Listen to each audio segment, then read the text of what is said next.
টানা জিজ্ঞাসাবাদের পর অবশেষে ত্রাণ সামগ্রী কাণ্ডে গ্রেপ্তার করা হলো রাজ্যের প্রাক্তন কারামন্ত্রী উজ্জ্বল বিশ্বাসকে। গতকাল এই কাণ্ডে জনরোষে ফেটে পড়ে উজ্জ্বল বিশ্বাসকে ডিম ছুঁড়ে মারে ক্ষুব্ধ জনতা। বুধবার প্রাক্তন কারামন্ত্রীকে তোলা হলো কৃষ্ণনগর দায়রা আদালতে। অন্যদিকে কারামন্ত্রীকে গ্রেপ্তার নিয়ে সরব কৃষ্ণনগর তৃণমূল সাংসদ মহুয়া মৈত্র। এটা সম্পূর্ণ বিজেপির চক্রান্ত দাবি মহুয়ার।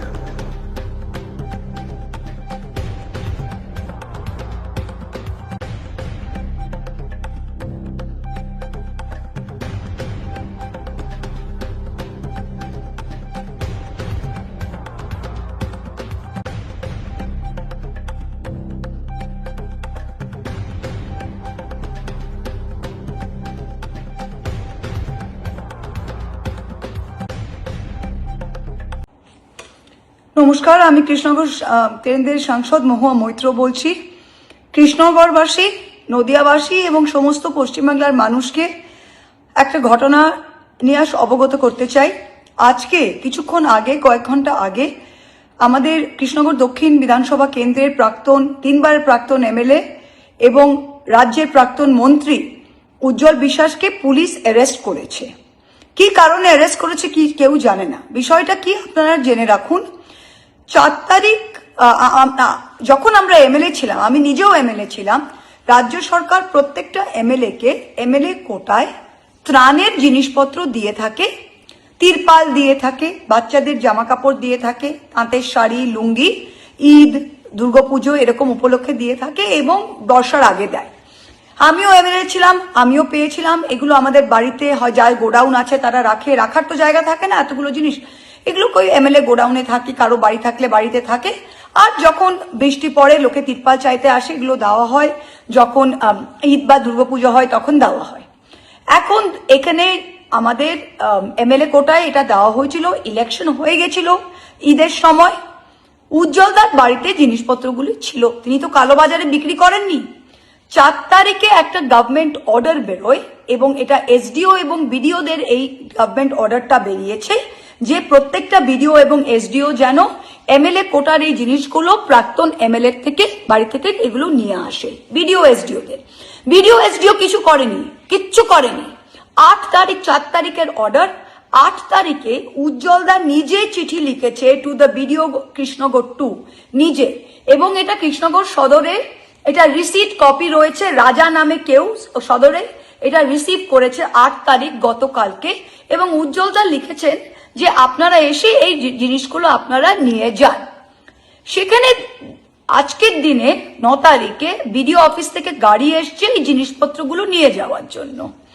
এমন সময় বিজেপির একগাদা ছেলেপিলে পুলিশের সামনে, বিডিও অফিসের সামনে উজ্জ্বলদার বাড়ির ভেতরে ঢুকে উজ্জ্বলদাকে মারধর করে ভিডিওতে তার মুখের ওপর, সিনিয়র লোক তার মুখের ওপর ডিম ছোড়ে। এটা কোনো পাবলিক করেনি, এটা বিজেপির লোকেরা করেছে।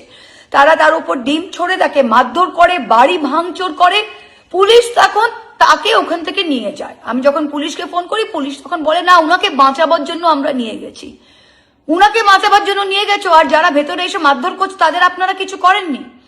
উজ্জ্বলদাকে নিয়ে গেছে, বারবার বলছে যে না। আমি বললাম যে উজ্জ্বলদা কি করেছে? এটা তো গভর্নমেন্টের জিনিস এসছে, গভর্নমেন্ট অর্ডার বলেছে নিয়ে যান, আপনারা নিয়ে যান। উজ্জ্বলদা আপনাকে চিঠি দিয়েছে, আপনার জিনিসপত্র নিয়ে যান। এই লুঙ্গি, শাড়ি উজ্জ্বলদা কি কালোবাজারি করছে নাকি? প্রত্যেকটা এমএলএ বাড়িতে এটা থাকে, সরকার থেকে আসে, যেগুলো দেওয়া হয় আবার দেওয়া হয়, ইলেকশনের মধ্যে দেওয়া হয়নি। সেইখানে বিজেপির লোক এসে মারধর করেছে। আমি কৃষ্ণনগরবাসীদের বলতে চাই, উজ্জ্বলদা এত সিনিয়র লোক, আপনাদের মধ্যে রয়েছেন 30-40 বছর রাজনীতি করেছেন, কংগ্রেস করেছেন, তৃণমূল করেছেন, আপনাদের মধ্যে তিনি রয়েছেন। He is an upright member of Krishnanagar society. আজকে বিজেপির লোকজন বাড়িতে ঢুকে ভাঙচুর করে তাকে এরম ভাবে অ্যাটাক করলো। পুলিশ তাকে নিয়ে গেছে, আর পুলিশ বলছে এখন উনাকেই অ্যারেস্ট করেছে। কি কারণে অ্যারেস্ট করেছে? কোনো এফআইআর এর কপি নেই। কোন সেকশনে অ্যারেস্ট করেছে? কোনো এফআইআর এর কপি নেই। How can you arrest someone like this? এটা কমপ্লিট অরাজকতা চলছে। ডিএম এর সাথে কথা বললাম, ডিএম বলছে যে না, এফআইআর তো আমি জানি না আছে কিনা। যদি কোনো ত্রাণের জিনিস কেউ কালোবাজারি করে তবে আপনি এফআইআর করুন। ত্রাণের জিনিস তাকে দেওয়া হয়েছে, তার বাড়িতে আছে, জিও বেরিয়েছে, গভর্নমেন্ট নিয়ে যাবে, সেখানে বিজেপি লোক এসে ওনাকে মারধর করছে। এটাই হচ্ছে নতুন সরকার, এটাই সনাতনী সরকার। কৃষ্ণনগরের মানুষ আপনারা একে ভোট দিয়েছেন, এটা চেয়েছেন আপনারা। এটা কোনো পাবলিকের জনরোষ নয়, এটা বিজেপির বাঁদরামো। আর পুলিশ এসে দেখছে। উজ্জ্বলদার মতো মানুষ তিনি এখনো কোতোয়ালি পুলিশ স্টেশনে রয়েছে রাত্রি 11:30টার সময়। What is going on? আমি কৃষ্ণনগরের মানুষকে বলতে চাই, নদিয়া জেলার মানুষকে বলতে চাই, এদের আপনারা ভোট দিয়েছেন, এই হচ্ছে নতুন সরকার? মানে একটা লিমিট থাকে অরাজকতার। ছি ছি ছি। করিমপুরের এমএলএ, এক্স এমএলএ বিমলেন্দু 3 তারিখ উনি চিঠি লিখেছেন এসডিও তেহট্টকে, জিনিস নিয়ে যাও।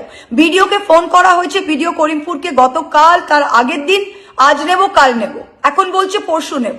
নিশ্চয় পরশুদিন যখন নিতে আসবে তখন সাথে বিজেপি ছেলেদের এনে ভাঙচুর করে বিমলবাবুকে মারধর করবে, আমি আগাম বলে দিলাম। অথচ এসডিওকে 3 তারিখে চিঠি লিখে বিমলবাবু জানিয়ে দিয়েছেন যে যা এমএলএ অফিসে যা যা জিনিস আছে আপনারা এসে নিয়ে যান। 4 তারিখে জিও বেরিয়েছে, এখন নিতে আসেননি কেন? What is going on?